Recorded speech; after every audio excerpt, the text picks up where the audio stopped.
আসসালামু আলাইকুম। এই গরমে আমরা প্রকৃতিটা হলো মাটির টালির কাছে একটা ক্যাফে প্লাস সুইমিং স্পট।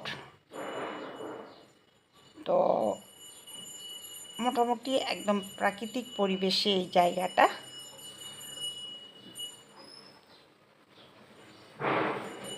তো সাতমাথা থেকে মাটিটালি আপনাকে যেতে হবে, আপনি যেখান থেকেই যান না কেন। আর এখানে বেশ কিছু বিনোদনের জিনিস দেওয়া আছে, যেমন মানে বিভিন্ন প্রাকৃতিক উপায়ে বাঁশের ঘর, তারপরে ছনের ঘর, আর তার সাথে হলো এই ছোটোখাটো পারিবারিক বিনোদনের একটা স্থান, একদম গ্রামীণ পরিবেশে